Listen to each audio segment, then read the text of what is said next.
Your call has been forwarded to an automatic voice message system. Matt Horn is not available. At the tone, please record your message. When you have finished recording, you may hang up or press 1 for more options. Dear Amanda, so you're dead. Along with, well, everyone. Everyone who's ever lived. In any reality. Ever. And me? I'm supposed to be a paragon. One of 7 people who are supposed to be the multiverse's last best chance. I don't see it. Hey Matt, this is Osric. I play Ryan Choi. Are we still doing 11 o'clock? I think that's when we had it scheduled for. It's 11:13 right now. And actually have another interview after this, so if you can give me a call back, I wouldn't want to miss you.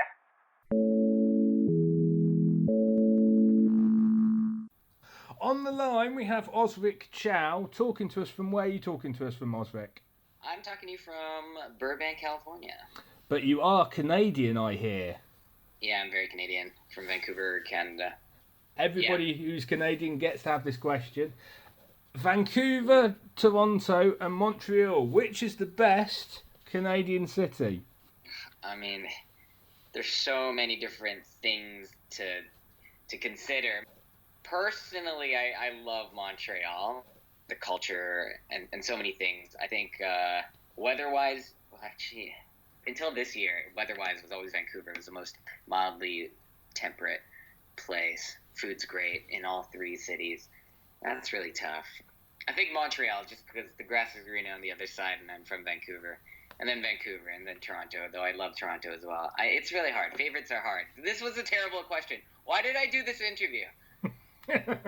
So, obviously, we need to talk about something that's been quite recent. And the thing that sort of immediately springs to mind is the Crisis on Infinite Earths series, I suppose would be the technical term for it, because obviously it's a crossover between different TV series. Obviously you played Ryan in the crossover, which is obviously just finished, I believe. I think it's just completed it, hasn't it? That is correct. And obviously it's been this massive kind of storyline which is dragging different characters in, and obviously you've been in a number of different series.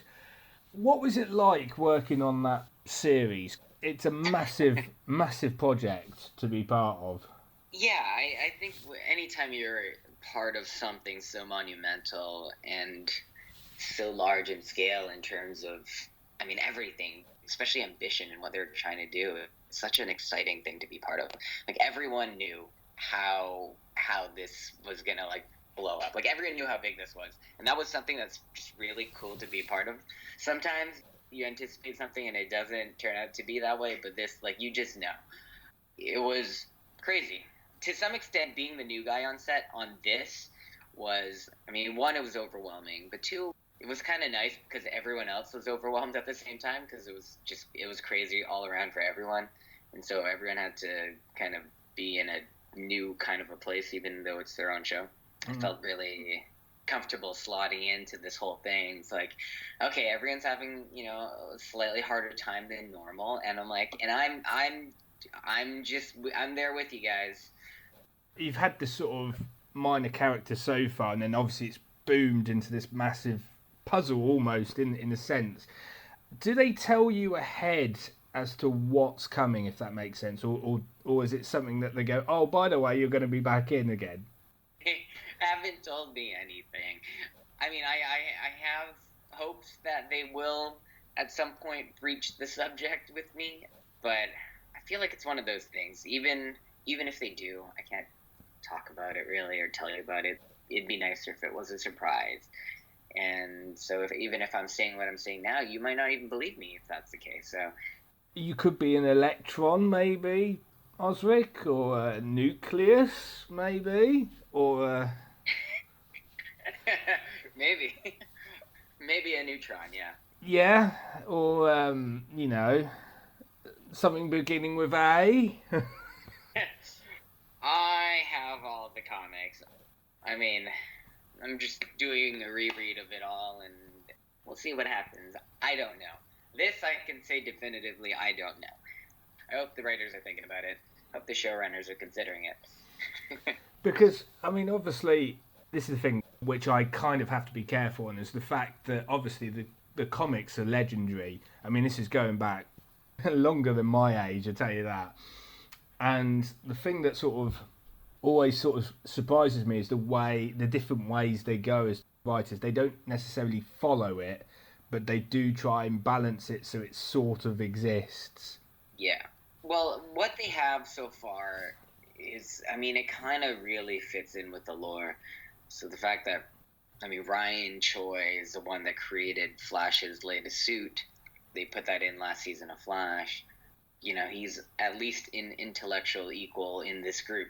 Yes, he's a paragon of humanity, which means he's superhuman. But at the same time, I mean, Ryan Choi's power is, you know, he's not super strong or anything. Like, he's very athletic in general, just from his gymnastics background. But he's got super smarts, and he's got his whole sidekick team. They're all geniuses by their own right. So it's just this group of really smart people, you know, building this new technology that he's able to use, and that's what he uses to fight magic. Magic, mystical magic. Are there any sort of funny anecdotes you can share about the production of the series? Come on, Osric, you've got to have one. I mean, there's so many. Let's see. My first day on this whole thing was with the beard. I was in Australia. That's when I heard I got the job, and they're like, "Can you be in Vancouver tomorrow?" And it was such a crazy thing. So I rushed back to Vancouver. I got in, and we started doing a beard fitting. I don't think they've ever had an Asian character with a beard before that they needed to fit a beard for. And so they had all of these other beards that they were trying to fit onto me. And, of course, it just didn't fit my face, like not even close. It looked like a cartoon. And the makeup artist was like, "We needed you in here a week ago." To which I responded, I'm like, I didn't even have the audition a week ago. Like, it happened so fast.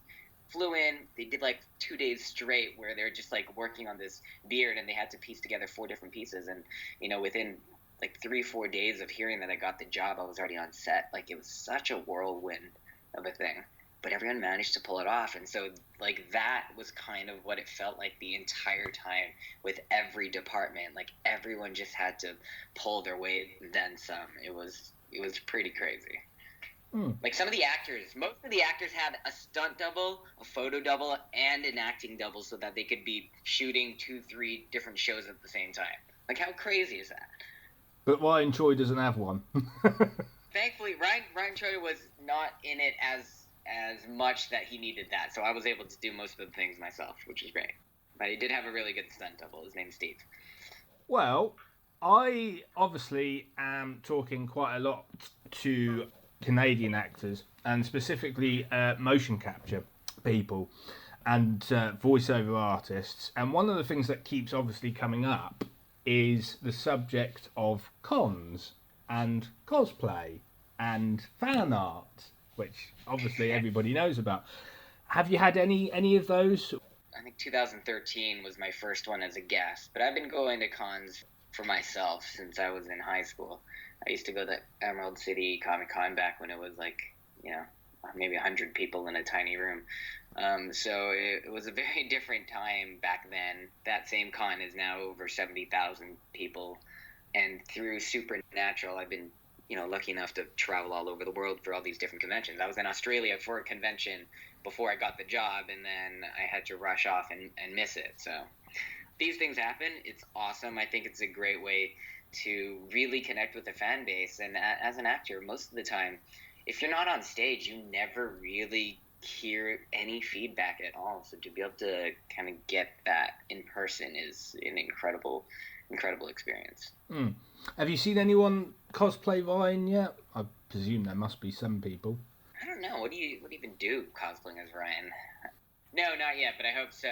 If you're listening and you're thinking about it, you should just do it. Obviously, let's talk a bit about you, Osric. What made you want to be an actor in the first place? I just hated everything else, and this worked out. Yeah, there wasn't really anything that I wanted to do. I wanted to do stunts, and I kind of liked acting, and so those were the two things that I just didn't hate, and I kind of avoided everything else and kept going towards this, and then I eventually learned to enjoy it a lot. And now I can't really imagine myself not doing it. So it was really something I learned to love. It wasn't something that I kind of had that deeply ingrained in me growing up. There's a question that I've started using in 2020. Bit of a personal one, Osric, so you can turn it down if you want to. People naturally assume that actors are obviously going from job to job to job to job. And me and Osric, no, that's not the case, is it, Osric? It does take a bit of time before you go to each job, and there's periods and gaps where people say no, and you'll go for auditions and then they'll say no. And then when you look a bit closer, you find that they're doing other jobs in order to sort of go to auditions, act, etc. So with that in mind, Osric, what other jobs have you done in order to supplement acting? I've been really fortunate in that, again, it wasn't really my main thing. So I used to do stunt work, and then at some point when I took acting seriously, this was in 2000 and I think 8. 2008 was the first year where I just told myself, all right, I'm not doing anything else. And in my mind, I was ready to sleep on the streets to make it work. Just like, I'm not doing anything else. I'm actually not going to do anything else. And if it completely crashes and burns, then I'll just be homeless. And thankfully, I've not been that homeless yet. It's worked out. So, yeah, I'm going on over a decade now, and I'm still kind of making it work. And, there have been times where I've been getting close. I'm like, oh, I don't know if I'm going to be able to pay rent, and maybe I should start looking at a good street corner. But it hasn't happened yet where I've had to find a job in another field. Most of the time, I just kind of focus on my many extracurricular activities, but like I write a lot. I'm trying to write a screenplay that I want to co-direct with a friend this year, and I'm looking into starting a restaurant. Like there's a lot of things. So I have not been in the starving artist world in a while, which I'm very grateful for. You mentioned about a restaurant. What kind of restaurant is it? It would be the best restaurant in the world, of course. But we'll cross that bridge when it comes. Oh, okay.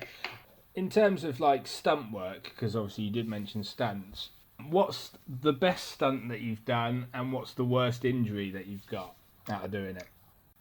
Safety first, and I was really good at that. So I actually never got injured doing stunts. It's more wear and tear.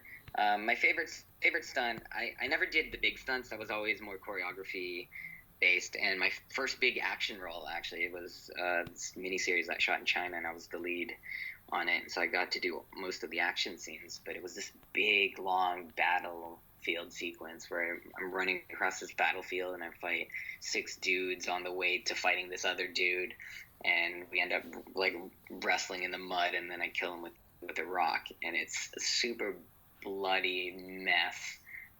It was raining. I lost both contacts by the end of the wrestling, and it was just one big long shot that was like a 6-minute shot, and we had to do that several times over for an entire day, and it was a really cool thing, and I wish I could appreciate it at the time. Like, I don't think insurance will ever let an actor do that kind of thing, but I'm very happy that we were able to do that, because just the experience of mixing acting and stunts, it was just such a joy to be able to do that. Obviously, I'm looking at your IMDb, and I'm noticing a lot, or a couple actually, sort of live action adaptations of anime. One of which does sort of strike me as an example of this is the Akira project, which obviously you were in. There is talk of an Akira reboot in America starring Leonardo DiCaprio, which has been going around the Hollywood hills for donkey's years. What are your thoughts? Well, I mean, if you're talking about Akira specifically, they've been trying to reboot that for well over a decade now, and their latest attempt just kind of fell through. Unfortunately, I think it's one of the most monumental groundbreaking animes of our lifetime, and it would be amazing to see that happen. That being said, I mean, when you're doing an adaptation, there's certainly a lot of considerations to do. When you're doing an anime adaptations, there's even more, just because of the style of anime. You kind of have to go into, like, what is the essence of this story, right? There's a lot of flashy, weird things that come out of anime, and it's what makes it great. You can't do everything and just make it like, okay, what if we just did exactly that live action? So I think in doing all of these adaptations, I think part of it for us was to really figure out, like, okay, what is this actually about? What are the iconic things that we just, like, that we have to keep in? And what are some of the things that are just there that we can kind of find our creative liberties with and make the story still feel like it's the same but live action? So I think it's finding a balance between all of those things and making sure that the storytelling doesn't get buried underneath all the flash and gimmicks. Dangerous question. Do you think Hollywood gets it wrong? Hollywood's such a general statement. I think it's tough. There's so many cooks in the kitchen, so to speak, and not everyone is in line with their vision. So I think it's hard for any organization to achieve anything of greatness if not everyone is heading in the same direction, right? So if someone's trying to make this fantastical movie and it's got this, like, amazing vision for it, and you have half the studio saying, okay, well, that's never been done before, we don't have any metrics for it, and we can only assume it's going to fail, so let's try to mitigate risks by putting in these things that we know have worked many times in the past. So if you're trying to dilute a vision with things that just don't fit in, but you're trying to do that to mitigate risks and losses, a project starts to crumble there. Well, obviously, talking about adaptations, obviously there was a TV series that you were in that was actually adapted from a book by the late, great Douglas Adams, who we've never mentioned, astonishingly, on 300 podcasts ever, which is just, I know, ridiculous. Man, that's on you. Yeah. 300 and you've never mentioned him once? No, I know. So I'm glad we can mention it now. Gently's holistic detective agency, which went on for about a couple of seasons, starring Elijah Wood. What was it like working on that show? That was great, and I think as an adaptation, they did such a great job with it. Yeah, they didn't do a straight adaptation. They did it in the style of Douglas Adams, and all the characters were so well developed, all the different motivations, and, like, everyone is so captivating. It was such a joy to do that, and the fact that it aired at all was a minor miracle. So I'm very grateful we got 2 seasons. I mean, I would have hoped for 5, but beggars can't be choosers. That was such a joy to be a part of, and I really wished it would have kept going, but we'll take what we can get. And of course, talking about final seasons, because I have to, because it's a massive thing in itself. I mean, Supernatural, my God, I mean, that's been going on longer than most TV series about supernatural stuff. And obviously it's the final season. They've ended it now. They could do what do they call it? Spin-off. They could do a spin-off maybe, perhaps. But obviously fans are looking forward to the end, and it's the end. How is it as a cast and crew getting to the end of the whole thing and saying, that's it? I think it's bittersweet. Like all good things, it's good to allow people to move on, get to the next thing, but at the same time, it was such a big part of everyone's lives. It's going to be sad regardless that it's over. That being said, Jared is going on to Texas Walker Ranger, and so I'm sure some of the show will live on over there. Everyone's going to go on to do some pretty awesome things, I have no doubt. They never really got a spin-off off the ground, but I feel like there's going to be many things spun off of what the legacy of Supernatural is. I have high hopes for the alumni that is Supernatural. Which actors and actresses have been your favourites to work with and why? And who would you like to work with in the future? Let's start with Crisis, because that was the most recent. Melissa and John Cryer, first day on set, they're both incredible, and I think I spent the most time with them. Katie Lotz, she's my favorite. Like, she was so funny. We come from a lot of the same backgrounds in terms of training and, in the action world. I think she's awesome. Great sense of humor. Grant was awesome as well. I've been so lucky. It's really hard. I've been so lucky with every single person that I've kind of come across that I really can't really pick and choose anyone that I haven't thoroughly enjoyed working with. In terms of people that I would love to work with, Chow Yun Fat. He's definitely one of my heroes. I don't know how many Hollywood movies he does nowadays, but Chow Yun Fat. On the American side, I'd love to work with Bryan Cranston or Jason Bateman. I love the Ozarks. It's such a great show. So many. Too many to count, honestly. Well, here's the question that bugs most people. Osric, here we go. I kind of have a feeling what the answer might be, but here we go. Are there any roles that you would like to do that you haven't yet done? Yeah, that would be every role that I haven't done yet. Anything specific? Yeah, I want to play the Atom. How's that? Yeah. He says, cough, cough. I'm not putting any words in your mouth. That's your fault. Sure, yeah, I did say that. But yeah, I would love that. I think a lot of the fandom might want that as well. Here's hoping. Well, I'm going to give you a 1 minute plug. Obviously, to plug whatever you've got coming up, pending NDA agreements that you've signed. Okay. Well, right now I'm mostly focused on my own personal projects. I've been writing for the last couple of months on the script that I want to direct with a good friend of mine. So I think that's going to be my main focus. I'm also looking into starting a restaurant with a high school friend of mine in Vancouver. It's a vegetarian Vietnamese restaurant. Ideally, if we can do it the way we want it, we want to create something that just doesn't exist in Vancouver, let alone Canada. So we're pretty ambitious. We'll see where these go, but I'm definitely going to take it as far as I can. I mean, I could throw in a few projects, but I'm sure that you're probably not allowed to tell us. Yeah, we'll leave it at that for now. So you can't talk to us about Skate God? Nope. Unfortunately not.